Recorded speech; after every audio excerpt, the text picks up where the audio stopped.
Press box, Pat Duffy talking Buffalo Bills.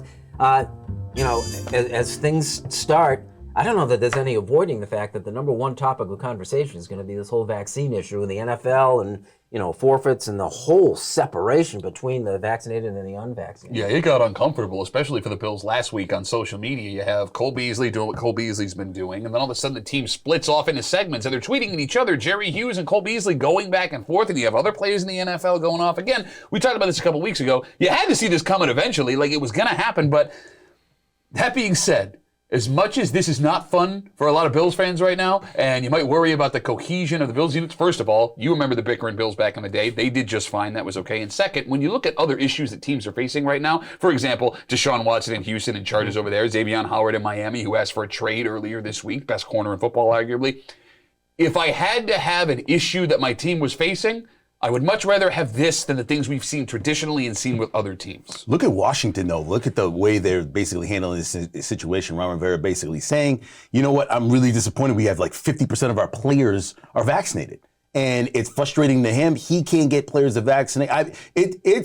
You're right, Duffy. I think the problems of other teams in the NFL, this is just one of those issues. And I think if the Bills can find a way to make this all work and go forward, they'll be fine. But you're right. There's a lot of teams in the NFL that have injury issues, player issues, health issues before we even start camp. Yeah, Rivera, you got to listen to him when he speaks because not only is he a presence, but he's a cancer survivor. And he's at risk. He's immunocompromised. Yes, exactly. He's directly at risk by the folks that aren't vaccinated. You understand the passion behind that guy's argument. Yeah, but I don't, you say that this is a better situation to be dealing with than, the other stuff that we're accustomed to.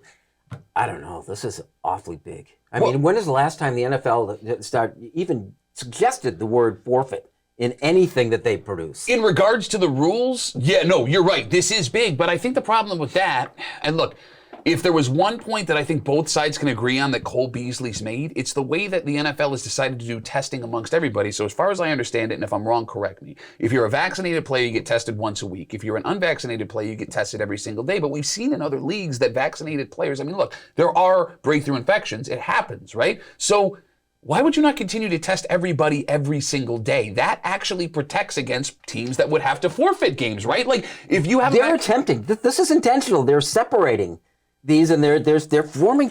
They're putting pressure on these guys. We led last week talking about the SEC and how they were being proactive about the whole thing. The NFL is saying, look, you can't go to the restaurants. You have to stay in your hotel on the road. You can't go in the steam room. You can't do this. You're tested every day.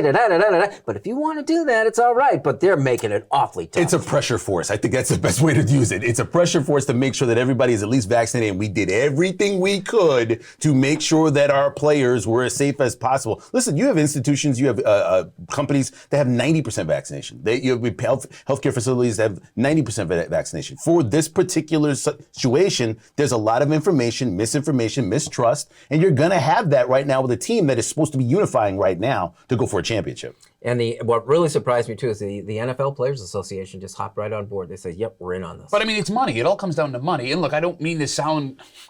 Well, they're talking about forfeiting paychecks in addition to forfeiting games. Yes, but they want as many of those players vaccinated as possible because, that's going to lead to fewer incidents down the road. I guess the whole thing is, I understand what the NFL is doing. I get it. I understand wanting everybody vaccinated. I get that. The problem is the penalties that show up potentially could still show up with vaccinated players because they say there'll be penalties for unvaccinated players. Well, let's say you do have a breakout infection, which again is possible. Does that team get punished? Is a team that the next week has, do you do it based on percentage of unvaccinated players infected versus vaccinated? I've read as much as I could on this, and it doesn't make any sense to me, but they're saying if it's unvaccinated players, we're coming after you. But I feel like they left it vague on purpose. The NFL did so they can be malleable in the season, much like what happened with Tennessee against Buffalo. I read that on a calendar this week, in week 4. Look, I'm all about public health, but the way that the NFL is handling this does seem a little bit weird to me. Heavy-handed, perhaps, but I think justified. A great Aquinas education. Valuable. One word, 4 years of tuition.